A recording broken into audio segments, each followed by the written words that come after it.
and see if he can convince any of the skeptics out there whether it's worth getting a bike fit or not. I can pretty much guarantee if the fitter's a decent fitter, it will be nothing but a positive gain. That means the person on the external has to be 44 centimetres, which is an absolute minority. Stuff I'm not good at. No, I was trying to hide my right shoulder. So would you say as well then that most people that come for a bike fit do need an inner sole? It's difficult conversations we often have because someone spent £4,000 or £5,000. I've got integrated bar and stem. My heart just goes. Effectively, being super lean can hamper and have a real negative impact on bone density.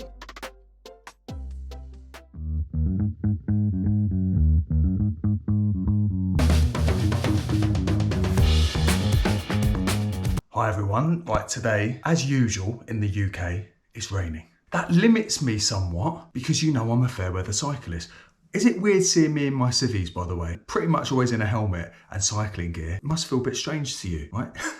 Anyway, today we're off to see a bike fitter and performance coach. So he works on bike fitting, he's a PT, that kind of thing. He'll explain in greater detail than what I will exactly what he does. We're gonna go and see his studio, see his setup, and see if he can convince any of the skeptics out there whether it's worth getting a bike fit or not. So let's see if he can do it. I'm late as per usual. Oh, one more thing. For existing viewers and subs, thank you. Please comment. If you're new to the channel, welcome. Please like, comment and subscribe. Now I need to get going because I'm running late like I normally do. Need an umbrella as well. Right, guys, see you in a bit. Woo.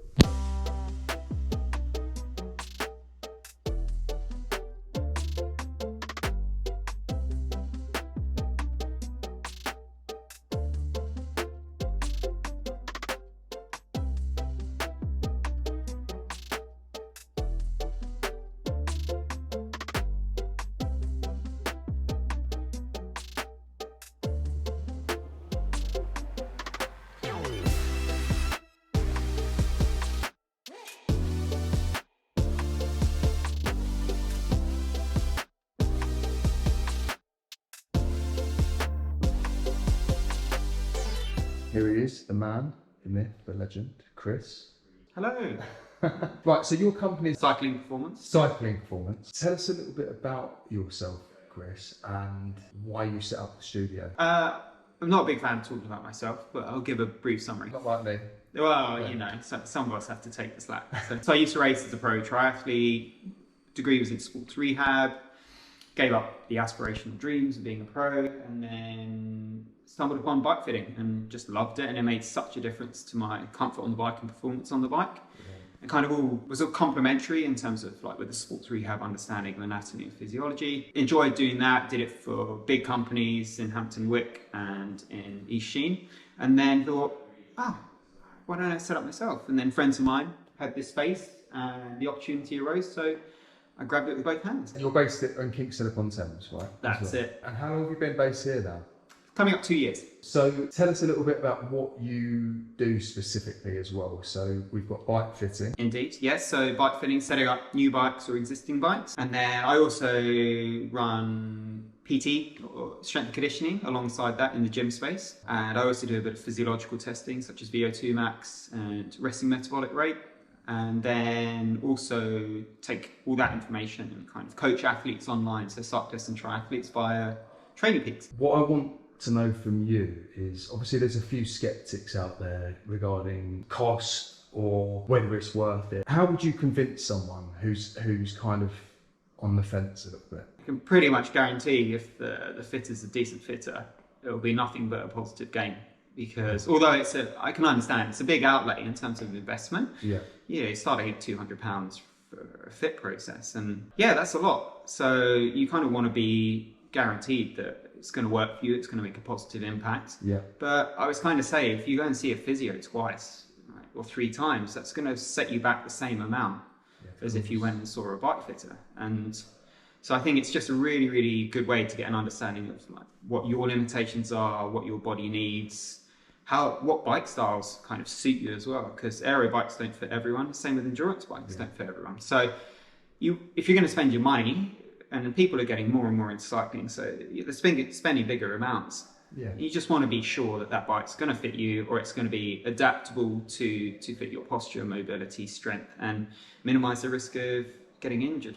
Essentially, if you are going to go and spend a fair bit, I mean, even a low entry bike now, you're looking at say 500 to 1,500 pounds, right? 500 if you're lucky, obviously, and then if you're really getting into it, 5, 6, 7 plus. So spending kind of 200-300 on a bike fit for me personally was worth it. Should we have a look at your setup? Yeah, a little bit. Yeah. Around. So we've got the kicker bike here. Yeah. And the reason we love this is because it effectively runs like a jig. So we've got the adjustment in terms of what we call like X and Y. So the back can move horizontally or vertically, and then we can also get the front to do exactly the same. And it means we can just replicate pretty much any bike that's out there based on the manufacturer's sizing. So the other thing about it is that we can change crank nets on it, and we can also run physiological testing on it. Right. Because a lot of jigs that are out there, actually the power meters are absolutely useless. You don't get valid information from running an FTP or a ramp test or a VO2 assessment. So this lets us do bike fitting and physiological assessments. And the great thing is I can also sneak in my own training on it as well. That's good. Oh, of course, yeah. And you've got you've got the big screen there. Mm-hmm. The Swift setup, which is good. And so once you've kind of done everything, how long would an average bike fit take? Looking for anything between 2 and 3 hours, depending on the complexity of the fit. And that will give us an understanding of kind of what changes need to be made. And then we can also provide the information to the person who's come in and give them the recommendations if we don't have the parts in the studio, or we can set up as much as we can there and then. What would you say as well is the most common issue? You know, like say for instance, I constantly see high saddles. Mm-hmm. Yep. Really, really, really high saddles, really, really low bars. Yep. Do most people get that wrong, would you say? Or I think it depends on what the person needs, really. Yeah. You've got people who got very long legs, so shorter torsos, which means they're going to have a big differential between their saddle and front. Right. So they can't help but ride in that position naturally, but that means they also need a slightly different style of bike. I think the most common things I see, are saddle height too high, and you get this compensatory like foot flick at the bottom, which is really, I can ride along in the park and be like, Can you spot that? I can spot that. Yeah. I've seen enough to know. And the other thing is just reach being too long. So although the weight balance is good through the bike, that individual's stretched out. And what it does to their posture is obviously it kind of stretches them out, lowers that front end, and then you get a lot of strain through the neck. Yeah. So corners of the bars are kind of where I see a lot of people putting their hands to. And it's really funny because I don't even need to cue someone. I can put someone on a bike and their position they'll go to naturally, whether the bike's set up there, like where they want to be. So it's like, okay, so now I understand from an overview, like on the rollers, where you want to be and the adjustments that need to be made. So we'll start to like fine tune that. Okay, so once you've kind of got the positioning on the bike and things like that, where would you go from there? So you've got your... Rest for a time trial. This is custom footbed technology. We can take an impression from someone, so effectively they'll just stand here, we'll get their ankle or rear foot into like a neutral position, and then this just drops down so we can kind of take a real good impression, and then we get a dip, suck it out, and then we underneath we use this fancy little heat moldable, it's just a heater effectively, soften some kind of carbon layup insoles, and then we replicate it onto here and just make a custom insole for someone. So it fits the foot perfectly like that. Yeah. Exactly. So this is probably the most underrated service that's kind of out there actually. Saddles, you can get a million different saddles, but like your feet into a cycling shoe, I can guarantee with an insole, it's going to feel better. You're going to get more feedback of what that foot's doing. You're going to create more stability, and whatever happens at the foot goes to the knee, to the hip, just because it's what we call a closed chain, so your foot can't move out. Right. So once it's clipped in, if I do this, everything above is going to start to compensate. So if we can stabilize here in the foot, then the knee and the hip tend to work a bit better. And then the other two contact points, saddle we optimize and bar we optimize. So they holy trinity of bike fitting. So would you say as well then that most people that come for a bike fit do need an inner sole. Majority of, unless they've got a really specific, like very, very flat foot and it's really stable, then there's not really much we can do, because that's going to find that flat surface in the shoe. But anyone who's got a bit of arch height and a little bit of like mobility, for sure it's going to stabilize that and optimize that. So we'll have to get you. Yeah, because that's not something that you would. That's another massive, positive for getting a bike fit, isn't it? Because I know there's bike fitters out there that kind of will look at the arch and then just give you some sort of generic kind of fits. Like this is much more accurate than anything I've seen. That makes a massive difference, doesn't it? Huge difference, because it allows us to adjust the left and the right independently. Whereas anything off the shelf, it's like it just assumes that both are going to do the same, which isn't the case. And I've seen some really expensive, I'm going to name it, it's a G8 or a Gate insole, and the stability they give is, for £85, is not very good, whereas this is 100 quid. So it's literally tailored to your foot, which means that you're going to get it bang on, aren't you? Exactly. Yeah, and it's £100. That's what. Yeah. Brilliant. Also, I've heard as well, in terms of like bars. Yep. Is it true that most people probably need a narrower bar, or again, is it completely just down to the individual? Because bike sizes seem to be slightly different from bike to bike. Have you found that the width of the bars and the bars being too wide for the average person? Do you agree with that? Where do you stand with that? 100%. So manufacturers are so good at providing like a mean sizing. So let's say a 54 centimeters is going to come with a 42 center bar. Yeah. And that means a person on the external has to be 44 centimeters, which is an absolute minority. Like if they're 6'5", 6'6", yeah, okay, maybe we're getting the height and the width, but pretty much every bike fit, in all honesty, without me just putting a cell, is you're going to have to think about changing your stem, changing your bar width, and changing potentially the saddle or the seat post style as well. So I might be in trouble in that I've got an integrated carbon bar. Yeah. Don't get me started on that. So integrating, it looks beautiful, but working on and like tailoring and customizing is really, really difficult. If it's a Canyon, they're the only manufacturer that seems to have realized at the moment that it's an adjustable bar width, so they can actually use shims and spacers, but you can't really buy that as an aftermarket part. So, and then we're fixed with the stem anyway. So if I want 2 centimeters longer in the stem, I'm in trouble. It's tricky because, as I say, aesthetically, all the internal cable routing, it just looks beautiful. Yeah. And aerodynamically, okay, it could save you 5 seconds over an hour. Well, I mean, so could many other things like throwing my bottle off and exactly. Drinking it. That's it. But from a fit point of view, it makes life very, very difficult. And it's difficult conversations we often have because someone spent £4,000 or £5,000. No, I've got integrated bar and stem. My heart just goes, better bloody work. Yeah. Pardon my French.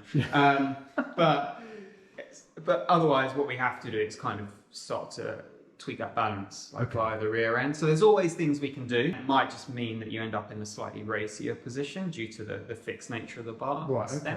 But that's why it's really important to kind of get a fit before you get a bike. Exactly. Because a lot of time, like the shops will kind of go, okay, we can swap that out, and we'll do that as part of the setup. And then you don't pay the labour. Because as soon as I start to kind of take apart integrated hydraulics, like it's not going to start with £50, it's going to start with £100 plus £50. By the time you run everything, drain the hydraulics, put them back together, it's like, so it's just ideally fit first, understand options, get bike set, fin. And then in terms of saddles as well, we got a few different ones, so this is just a small selection, but it gives us a little bit of an understanding of kind of shapes and widths is the biggest thing, and then time trial is just its own entity. It's really funny how you can kind of see people just falling off one side of the saddle, and it's just because the saddle's not wide enough, or people just don't really get that insight that a saddle shouldn't feel uncomfortable and you shouldn't have discomfort. Right, okay. Like after an hour, that's sort of not normal. But we can try a few on the jig, dial them in, and then just, because it's a pretty quick thing. I've had a few people, and a £65 saddle has come up better than a £330 saddle, and it's just because it just doesn't work for them. They don't sit on the right part. So yeah, it really is an individual thing. So if the pelvis is very kind of, if they're unable to almost like rotate the pelvis forward and get into this position, then they're never going to kind of sit well on the bike. So what they'll end up doing is perching back, or actually that's a compensatory pattern where people push back because they're trying to offload onto the saddle.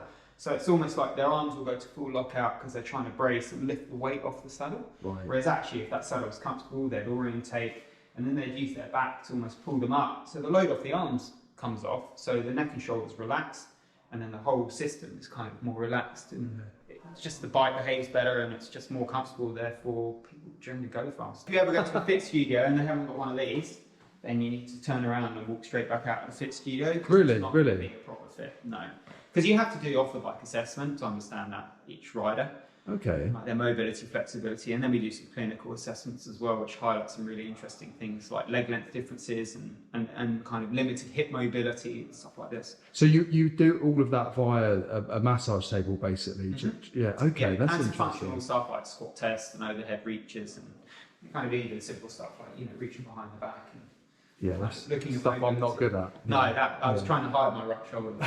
So it's all right. Another sort of issue that I have noticed with myself and others, when I've been on a long ride and I get back, I do always stretch, and it does help me. But on short rides, I'm a bit lazy. How important is that?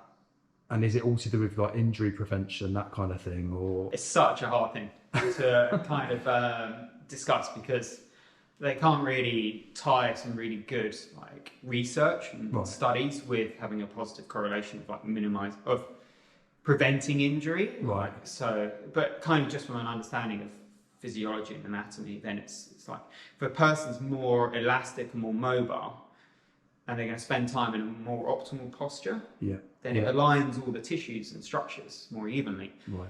So if they're riding suboptimal, then see, that's where the discomfort and stuff arises from. There's stuff you can change, like, which is a little bit of mobility, a little bit of stretching post. Okay. Dynamic warm-up pre, which people always miss. So what's that then? What's that? Just a little bit of kind of going through like just a real simple movement pattern. It's about 60 seconds, and it kind of takes you from head to toe and just gets those joints working. And yeah, otherwise everyone just gets on the bike and just assumes that's where you need to be. But coming back to what you were saying, if you spent a long period of time, like let's say 3-4 hour ride, then a bit of mobility work is definitely going to help you or free things up, because you tend to find things stay a bit hypertonic or a bit tight. Okay. So it's, you know, it's like when you get up from sitting down for hours and then your hips always feel a bit stiff in the front when you get out of the car after a long car journey. It's the same thing, your body adapts to it, so it thinks, oh, that's where I need to be, so it shortens all those tissues. So if we get that continual shortening on, let's say it's micromillimeters each time, then over a period of like hundreds of days, you start to get this like shortening of tissues, and then you lose that mobility and flexibility. Can you get that back? Or you can, of course, if you have it to a point, but you can also train it in terms of, there's a lot of discussion around like strength training through full range of motion is really, really important, because some of the most mobile athletes in the world are Olympic lifters because of the range of positions they have to go to. So it kind of tells you, like, just because you lift weight and you're strong doesn't mean you have to be stiff and rigid. Actually, they're probably going to be the most mobile people out there. And this is all stuff that off the bike, yes, it's strength training, bit of dynamic mobility, bit of post-static stretching, all feeds in really, really well to kind of your position on the bike and posture on the bike as well. Of course, it's going to do nothing but help. Basically. Because I saw a post that you did this morning. Was it the one where I was showing off doing chin-ups? It was. Okay. It was. It was impressive. I could only do as many as I did in the video. A lot of cyclists, I mean, I'm not guilty of this myself. A lot of cyclists that I see, you can see that they do not weight train. You can see it in someone's body. And I guess that might be due to time, due to the fact that when they can work out, they're choosing to get on the bike rather than, say, go to the gym or even train at home for that matter. But do you do the two completely go in hand? And because obviously what you posted this morning on Instagram, you were kind of saying that basically it's essential that you do strength training and conditioning, because like we just said, is going to help on the bike. But explain that a little bit more. Yeah, I mean, as we get older, kind of, especially over, I think it's around the 50s, you get a natural kind of loss of bone density, and you also get kind of a little bit of a wasting away of muscle fibers. So the strength training off the bike kind of helps maintain bone density, so it minimizes the risk of like fractures if we fall, and also it kind of helps us maintain muscle mass as we get older. Okay. And we're not pro cyclists. We need to function off the bike. We need to be able to put stuff overhead, or reach up to cupboards, or bend down and pick up things off the floor, or pick up our kids, or give our cats a nice cuddle. And it just means kind of the strength training just makes you more robust as an individual. So it just means, it's really hard to say, but like effectively it will minimize your risk of picking up injuries. But the bike just doesn't load the body or the skeleton in a way that off the bike training does. Do you think sometimes people worry that they're going to maybe like put muscle on, it's going to make them heavier, and then it's going to affect their climbing or their speed and stuff like that? Yeah, you just won't. If you do the right rep ranges, you won't get muscle mass. I mean, yeah. You can like look how much of a skinny little run I am. And I'm in the gym twice a week, but it's because the rep ranges we're using are lower reps. Okay. And then what that does is it's working on our nervous system's efficiency and how it talks to muscles. So we're going from, let's say, only being able to use half the muscle fibers we've got in an existing like muscle. Yeah. And then if we improve that connection, we switch on 80% of these. So maintaining the same lean muscle mass or the cross section, I'm actually becoming stronger because I can dial into more fibers, and therefore it's tying into that like fatigue resistance, efficiency, ability to light things up. So like when you want to sprint, you've got a much bigger kick. Because the thing is as well, like even like with your posture, obviously you're slim, very slim, but you look strong. You know what I mean? You don't look kind of. But you see some cyclists and they look very fragile. Definitely, you look at the pro riders, and there was a bit of talk a few years ago. You had all those crashes, and you still see it actually. Those riders are sitting on such a lean point, you know, kind of almost to the point of like being undernourished. Right. Okay. So they fall, and then whereas a lot of us would hit the floor, kind of bounce, get up.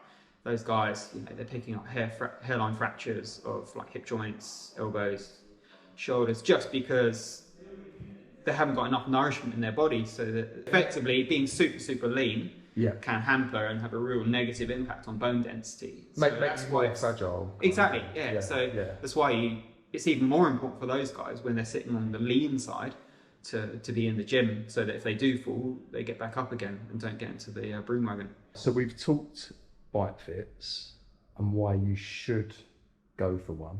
If you are a bit of a skeptic, we hope that Chris has convinced you. We've talked about like training outside of the bike, as it were. I don't know if this is like superstitious because I've just got into it, but I have, before I go to bed the night before a big ride, I have like a pint of an electrolyte drink. Is that actually helping? Or? Yeah, it is. Yeah. Again, studies have shown that you can electrolyte load into events. Oh, okay. So even the few days before, you can start to kind of increase the electrolyte content within the body. Brilliant. I mean, you're going to secrete when you go way above, you know, so don't go mental. Yeah. But kind of having a tab, let's say the night before and then the morning of your race, that's going to put more in, and there's a good chance you're going to actually utilise that and minimise the risk of cramping. It's been helpful, isn't it? Originally, when I started getting into bikes and riding, I was a bit sceptical about bike fitting, even the strength training thing around it. But talking to a lot of people in the know and friends that I've got to cycle, the bike fitting made a massive difference to me. And I hope the way Chris has explained it today, it will make a big difference to you. So if you were a skeptic and we've changed your mind, that's brilliant. If not, I'm going to be doing more with Chris anyway. So hopefully we can persuade you. Sounds great. It's put perfectly. Like you've done this before. I know. Not too bad, am I? Too bad. Right, guys, say bye. Bye. Bye. So I hope you enjoyed that today, guys. That was Chris, Cycling Performance UK, based in Kingston, knows his stuff inside out. If you were a bit sceptical before, I hope that's changed your mind. please like, comment and subscribe. I'm getting a bit wet, and I'll see you on the next one.